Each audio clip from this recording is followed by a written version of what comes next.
பூமியிலே நீதியையும் நியாயத்தையும் நடப்பிக்கிற சர்வ வல்லவராகிய தேவன் ஒருவருக்கே மகிமை உண்டாவதாக. அன்பான தேவஜனமே, கடந்த சில வாரங்களாக நாம் தேவனுடைய ராஜ்யத்திலே தம் ஜனங்கள் எப்படி நடந்து கொண்டால் பாக்கியவான்களாய் இருப்பார்கள் என்று சிந்தித்து கொண்டே வருகிறோம். தேவன் நம் மீது கிருபையாய் இருக்கும் இந்த நல்ல நாளிலே நாம் சிந்திக்க போகிற தேவ வசனம் என்னவென்றால், மத்தேயு 5வது அதிகாரம் 10, 11, 12வது வசனம் வாசிக்கிறேன்.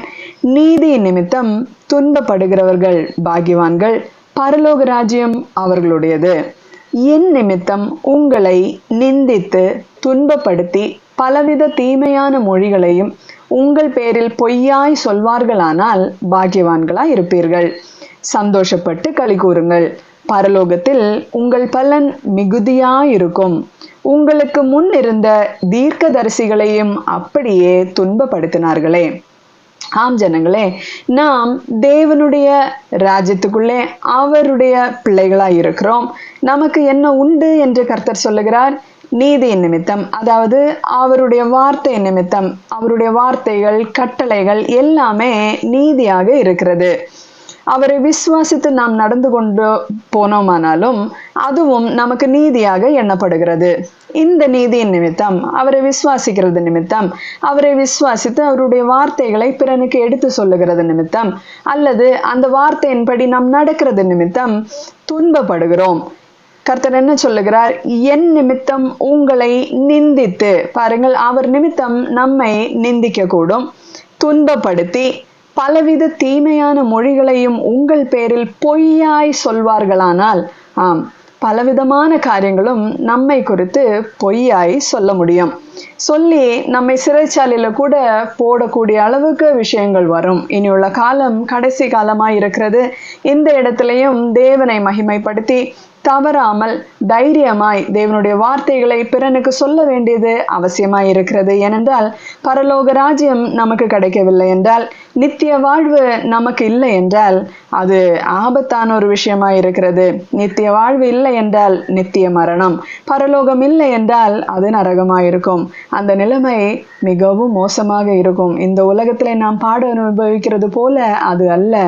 அது மிகவும் கொடுமையான நாட்களாய் மாறிவிடும்.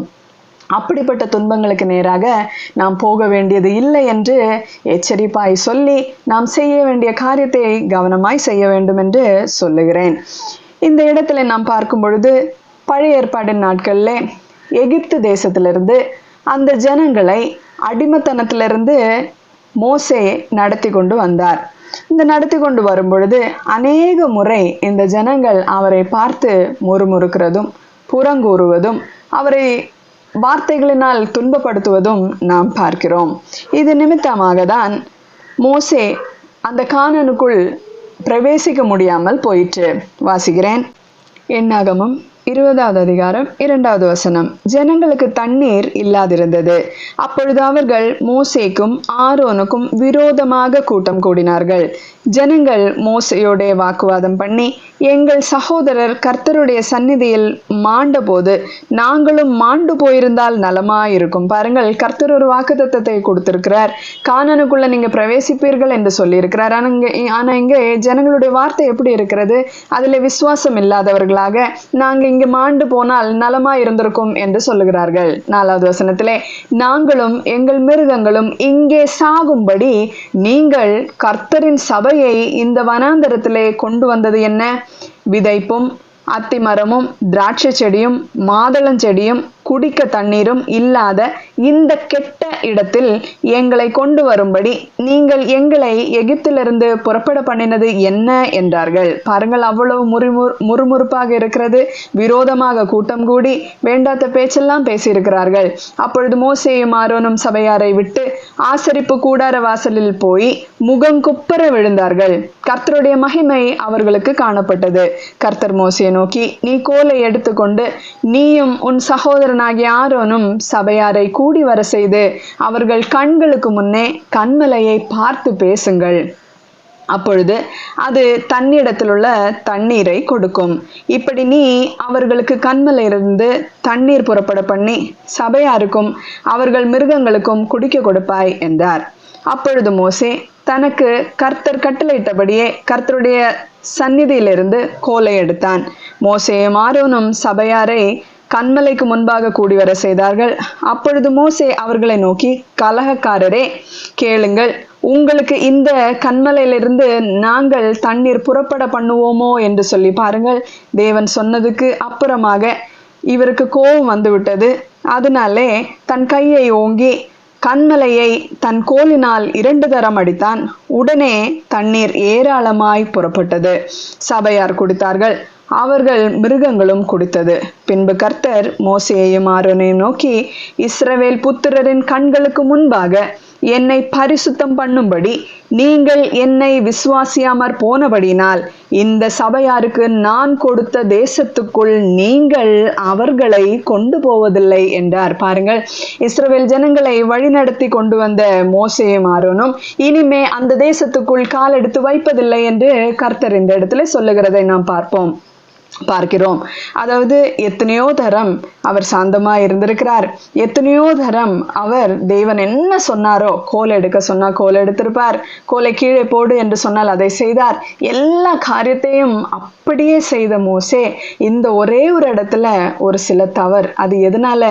இந்த ஜனங்களின் முறுமுறுப்பினாலே அப்படிப்பட்ட ஒரு காரியம். இந்த வார்த்தையை கேட்டு அதன்படி அப்படியே சொல்லும் பொழுது பலவிதமான பிரச்சனைகளை தேவனுடைய ஜனங்கள் ஃபேஸ் பண்றதை நாம் இந்த இடத்துல பார்க்கிறோம். ஆனாலும் அந்த இடத்துலையும் தேவனுடைய நாமத்தை நாம் விசுவாசித்து பரிசுத்தப்படுத்த வேண்டியது அவசியமாய் இருக்கிறது. அவர் சொன்னபடியே நாம் செய்வோமானால் அவர்களுக்கு முன்னதாக தேவனுடைய நாமம் பரிசுத்தம் பண்ணுகிறதா இருக்கும். இல்லை என்றால் பரிசுத்த குலைச்சலாக மாறிவிடும் என்றுதான் இந்த அதிகாரத்திலே கர்த்தர் சொல்லுகிறார். உபாகமம் 3வது அதிகாரம் 24வது வசனத்திலே மோசே மறுபடியும் கர்த்தரை நோக்கி ஒரு விண்ணப்பத்தை கேட்கிறார். என்னவென்றால், கர்த்தராகிய ஆண்டவரே, நீர் உமது அடியனுக்கு உமது மகத்துவத்தையும் உமது வல்லமையுள்ள கரத்தையும் காண்பிக்க தொடங்கினீர். வானத்திலும் பூமியிலும் உம்முடைய கிரியைகளுக்கும் உம்முடைய வல்லமைகளுக்கும் ஒப்பாக செய்யத்தக்க தேவன் யார்? நான் கடந்து போய் யோர்தானுக்கு அப்புறத்தில் உள்ள அந்த நல்ல தேசத்தையும் அந்த நல்ல மலையையும் லிபனோனையும் பார்க்கும்படி உத்தரவு கொடுத்தருளும் என்று வேண்டிக் கொண்டான். 26வது வசனம், கர்த்தரோ உங்கள் நிமித்தம் என்மேல் கோபம் கொண்டு, பாருங்கள், கர்த்தரோ உங்கள் நிமித்தம், அதாவது ஜனங்கள் நிமித்தம் என்மேல் கோபம் கொண்டு, அதாவது மோசேயின் மீது கோபம் கொண்டு எனக்கு செவி கொடாமல், எனக்கு தேவன் செவி கொடாமல் என்னை நோக்கி என்ன சொல்லுகிறார்? போதும், இனி இந்த காரியத்தை குறித்து என்னோட பேச வேண்டாம். நீ பிஸ்காவின் கொடுமுடியில் ஏறி உன் கண்களை மேற்கிலும் வடக்கிலும் தெற்கிலும் கிழக்கிலும் ஏறெடுத்து உன் கண்களினாலே அதை பார். இந்த யோர்தானை நீ கடந்து போவதில்லை என்று கர்த்தர் சொல்லுகிறார். பாருங்கள், எவ்வளவு கஷ்டமா இருக்கும் மோசேக்கு என்று நினைத்து பாருங்கள். இந்த ஜனங்களின் முறுமுறுப்பின் நிமித்தமாக, அவருக்கு வந்து அந்த கோபத்தின் நிமித்தமாக ஒரு காரியம் தவறாய் செய்தபடினாலே, அதாவது தேவனுடைய வார்த்தைக்கு மீறுதலாய் செய்தபடினாலே இந்த ஒரு காரியம் அவருக்கு நடந்திருக்கிறது. எவ்வளவு வருத்தமான ஒரு காரியம் என்று பாருங்கள். ஆனாலோ மோசே இத்தனை நாட்களும் எல்லா விதத்திலும் கர்த்தருடைய வார்த்தைக்கு கீழ்ப்படிந்து எல்லா காரியத்தையும் செய்தபடினாலே அவருக்கு பரம கானான் நஷ்டமாகவில்லை. ஏனென்றால் மறுரூப மலையிலே இயேசு கிறிஸ்துவின் இடத்திற்கு மோசேயும் ஏலியாவும் தான் வந்து நின்று பேசினதென்று நாம் வேதத்திலே பார்க்கிறோம்.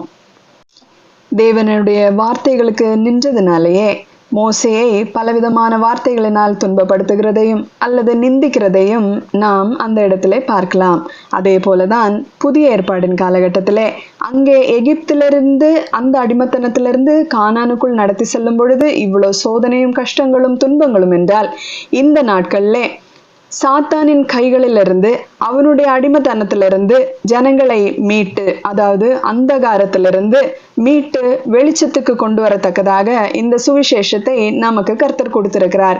இந்த சுவிசேஷத்தின் நிமித்தமாக நாம் அநேக பாடுகளை படுகிறோம், அநேக துன்பங்களை நாம் பார்க்கிறோம், பலவிதமான தீமையான மொழிகள் நம்மை குறித்து சொல்லப்படுகிறது. இதெல்லாம் பொய்யாய் சொல்லும் பொழுதும் கர்த்தர் என்ன சொல்லுகிறார்? நீங்க பாக்கியவான்களாய் இருக்கிறீர்கள் என்று சொல்லுகிறார். கர்த்தருடைய எல்லா சீஷர்களும் பலவிதமான கஷ்டங்களோட தான், துன்பத்தோட தான் இந்த இடத்தை விட்டு போனார்கள். அதே போல பவுலை நாம் பார்க்கும் பொழுது பழைய ஏற்பாடுல மோசையை பார்க்கிறது போல புதிய ஏற்பாடிலே இந்த சுவிசேஷத்துக்கென்று புறஜாதியாரின் மத்தியிலே இந்த சத்தியத்தை எடுத்து சொன்ன பவுல் அநேக துன்பங்களுக்குள்ளே போகிறதை நாம் பார்ப்போம். 2 தீமோத்தி 4வது அதிகாரம் 14-15 வசனத்திலே, கன்னானாகிய அலெக்சந்தர் எனக்கு வெகு தீமை செய்தான், அவனுடைய செய்கைக்கு தக்கதாக கர்த்தர் அவனுக்கு பதிலளிப்பாராக. நீயும் அவனை குறித்து எச்சரிக்கையாய் இரு. அவன் நம்முடைய வார்த்தைகளுக்கு மிகவும் எதிர்த்து நின்றவன் என்று பவுல் சொல்லுகிறார். பாருங்கள், தேவனுடைய வார்த்தைகள் பிறனுக்கு எடுத்து சொல்லும் பொழுது பலவிதமான தீமைகள் செய்யத்தக்கதாக ஜனங்களுடைய இருதயம் அவர்களுக்கு விரோதமாய் செயல்படுகிறதை நாம் இங்கே பார்க்கிறோம். இங்கே பெயர் எடுத்து சொல்லியிருக்கிறார். பாருங்கள், கன்னானாகிய அலெக்சாந்தர் எனக்கு வெகு தீமை செய்தான். அது மட்டும் இல்ல, இந்த வார்த்தைகள் நிமித்தமாக பவுல் இன்னும் அதிகமாய் பலவிதமான துன்பங்களுக்கு நேராய் கடந்து போயிருக்கிறார். 2 கொரிந்தியர் 11வது அதிகாரம் 24 27வது வசனம் வரைக்கும் வாசிக்கிறேன். 24வது வசனம், யூதர்களால் ஒன்று குறைய 40 அடியாக 5 தரம் அடிபட்டேன், 3 தரம் மிலாறுகளால் அடிபட்டேன், 1 தரம் கல்லறியுண்டேன், 3 தரம் கப்பர் சேதத்தில் இருந்தேன், கடலிலே ஒரு ராப்பகல் முழுவதும் போக்கினேன். பாருங்கள், கடல்ல ராவும் பகலும் இரவும் பகலும் போக்கினேன் என்றால் அது எவ்வளவு கஷ்டமா இருந்திருக்கும். 26வது வசனத்திலே, அநேக தரம் பிரயாணம் பண்ணினேன், ஆறுகளால் வந்த மோசங்களிலும் கள்ளரால் வந்த மோசங்களிலும் என் சுய ஜனங்களால் வந்த மோசங்களிலும் அந்நிய ஜனங்களால் வந்த மோசங்களிலும் பட்டணங்களில் உண்டான மோசங்களிலும் வனாந்தரத்தில் உண்டான மோசங்களிலும் சமுத்திரத்தில் உண்டான மோசங்களிலும் கள்ள சகோதரரிடத்தில் உண்டான மோசங்களிலும் பிரயாசத்திலும் வருத்தத்திலும் அநேக முறை கண்விழிப்புகளிலும் பசியிலும் தாகத்திலும் அநேக முறை உபவாசங்களிலும் குளிரிலும் நிர்வாணத்திலும் இருந்தேன். கிறிஸ்துவின் நிமித்தமாக இந்த பாடுகளை பெற்றால் அது பாக்கியமாய் இருக்கும் என்று வேதம் சொல்லுகிறது. அந்த வார்த்தையின் அடிப்படையிலே அவர் பட்ட துன்பமெல்லாம் அவருக்கு ஒன்றுமே அல்லாமல் போயிற்று.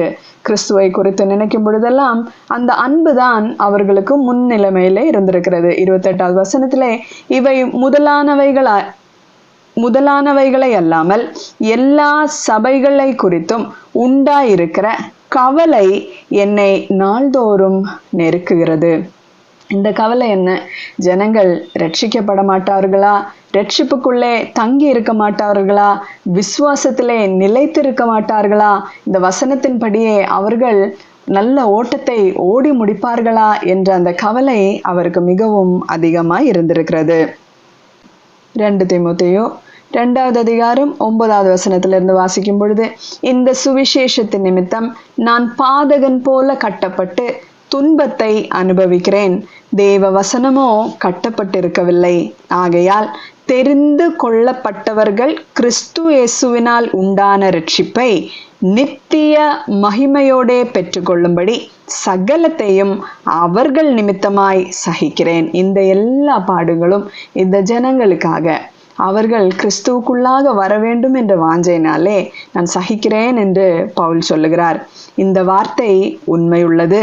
என்னவெனில், நாம் அவரோடே கூட மரித்தோமானால் அவரோடே கூட பிழைத்திருப்போம். இதுதான் பாக்கியவான்கள் என்று வேதம் துன்பப்பட்டால் நல்லது என்று சொல்லுகிறது. பாருங்கள், அவரோடே கூட மரித்தோமானால் அவரோடே கூட பிழைத்திருப்போம். 12வது வசனம், அவரோடே கூட பாடுகளை சகித்தோமானால் அவரோடே கூட ஆளுகையும் செய்வோம். பாருங்கள், ஆளுகையும் செய்வோமா? நாம் அவரை மறுதலித்தால் அவரும் நம்மை மறுதலிப்பார். நாம் ஆசாரியர்களும் ராஜரீக கூட்டமுமாய் இருக்கிறது என்று வேதம் சொல்லுகிறது. அவர் ஆளுகை செய்கிற இடத்துல நாமும் அவரோடு கூட ஆளுகை செய்ய போகிறோம் என்ற விசுவாசமும் நமக்கு இருக்க வேண்டும். அப்படி இருக்கும் பொழுதுதான் அதை நோக்கி பார்க்கும் பொழுது என்ன துன்பம் வந்தாலும் என்ன கஷ்டம் வந்தாலும் நான் தேவனுக்காக இருப்பேன் என்று நம்மாலே உறுதிமொழி எடுக்க முடியும். அது மட்டுமல்ல, இந்த வேதத்தின்படி அப்படியே நாம் செய்வோமானால் நாம் பாக்கியவான்களாய் இருப்போம். கர்த்தரும் நம்மை குறித்து தேவனுக்கு முன்னதாக சாட்சி சொல்லுவார். அவர் நம்மை மறுதலிக்கவும் மாட்டார். மேலும் 1 பேதுரு 4வது அதிகாரம் 14வது வசனத்திலே, நீங்கள் கிறிஸ்துவின் நாமத்தின் நிமித்தம் நிந்திக்கப்பட்டால் பாக்கியவான்கள், ஏனென்றால் தேவனுடைய ஆவியாகிய மகிமையுள்ள ஆவியானவர் உங்கள் மேல் தங்கி இருக்கிறார். பாருங்கள், கிறிஸ்துவின் நிமித்தம் அந்த நாமத்தின் நிமித்தம் நாம் நிந்திக்கப்பட்டால் ஏன் பாக்கியவான்கள் என்று வேதம் சொல்லுகிறது? ஏனென்றால் தேவனுடைய ஆவியாகிய மகிமையுள்ள ஆவியானவர் உங்கள் மேல் தங்கி இருக்கிறார். அந்த நிந்திக்கப்பட்டோமானால் அதுக்கு என்ன அர்த்தம் என்று தெரியுமா? நமக்குள்ளே தேவனுடைய ஆவியானவர் இருக்கிறார் என்பது அது உறுதிப்படுத்துகிறது. அதனாலே என்ன? அவர்களாலே தூஷிக்கப்படுகிறார், உங்களாலே மகிமைப்படுகிறார். நமக்குள்ளே இருக்கிற பரிசுத்த ஆவியானவர்னாலே கிறிஸ்துவின் நாமம் மகிமைப்படுகிறது. பிற மனுஷர்களுக்கு முன்னதாக அது பரிசுத்த குலைச்சலாய் காணப்படாமல் அந்த விசுவாசத்தினாலேயும் அந்த வார்த்தைகள் நாம் கீழ்ப்படிந்து அதன்படியே பிறனுக்கு போதிக்கிறதுனாலேயும் அவருடைய நாமம் மகிமைப்படுகிறது. மத்தேயு 5வது அதிகாரம் 10வது வசனத்திலேயும், நீதி நிமித்தம் துன்பப்படுகிறவர்கள் பாக்கியவான்கள், பரலோக ராஜ்யம் அவர்களுடையது. 12வது வசனத்திலே, சந்தோஷப்பட்டு களி கூறுங்கள், பரலோகத்தில் உங்கள் பலன் மிகுதியாயிருக்கும். நாம் போய் சேர வேண்டிய இடத்துல நமக்குள்ள பலன் மிகுதியாயிருக்கும். எல்லாவற்றிற்கும் மேலாக கிறிஸ்து அங்கே இருப்பார். நமக்காக ஜீவனை கொடுத்தவர் அங்கே இருக்க போகிறார். அவரை நாம் பார்க்க போகிறோம். அதனால இந்த உலகத்தில் உள்ள கொஞ்ச பாடுகள் நமக்கு ஒரு பிரச்சனையே இல்லை என்று நினைத்து கர்த்தருக்காக எழுந்து பிரகாசிக்கிற விளக்குகளாக நாம் இருக்க வேண்டியது அவசியமாயிருக்கிறது. நம்மிடத்திலிருந்து வெளிச்சம்தான் புறப்பட்டு போக வேண்டும். கர்த்தர் தான் அதுக்கு நம்மை ஆசீர்வதித்து நம்மை அந்த வழியிலே நடத்துவாராக. ஆமேன். அல்லேலூயா. ஜெபிப்போமா. அன்பும் இரக்கமும் கிருபை நிறைந்த நல்ல தெய்வமே, இந்த நல்ல நாளுக்காக ஸ்தோத்திரம் சுவாமி. உம்முடைய வார்த்தைகளை எங்களுக்கு நீங்க போதித்து தருகிறதுக்காக உமக்கு நன்றி அப்பா. இந்த வார்த்தைக்கு வேண்டி நாங்கள் நிற்கும் பொழுது எங்களை நோக்கி அநேக துன்பங்களும் பாடுகளும் ஆண்டவரை பிரச்சனைகளும் வந்து கொண்டிருக்கிறது சுவாமி. ஆனாலும் இந்த பாடுகளுக்கு மத்தியிலையும் ஆண்டவரே உம்முடைய பரிசுத்த ஆவியினாலே பலன் கொண்டு திடமனதாய் ஆண்டவரை நாங்கள் இந்த வார்த்தைகளை எல்லாருக்கும் எடுத்து சொல்ல கர்த்தர் கிருபை பாராட்டுவீராக. யார் எங்களை துன்பப்படுத்தினாலும் யார் எங்களை நிந்தித்தாலும் கிறிஸ்துவின் அன்பை விட்டு அது ஒரு நாளும் பிரிக்காதபடிக்கு கர்த்தாவே உம்முடைய கிருபை எங்கள் மீது தங்கி இருப்பதாக. ஜெபத்தை ஏற்றுக்கொள்ளும் மேய்ப்பரும் இரட்சகருமாகிய இயேசு கிறிஸ்துவின் நாமத்திலே ஜெபத்தை கேளும் எங்கள் ஜீவனுள்ள அன்பின் பரலோக பிதாவே. ஆமேன்.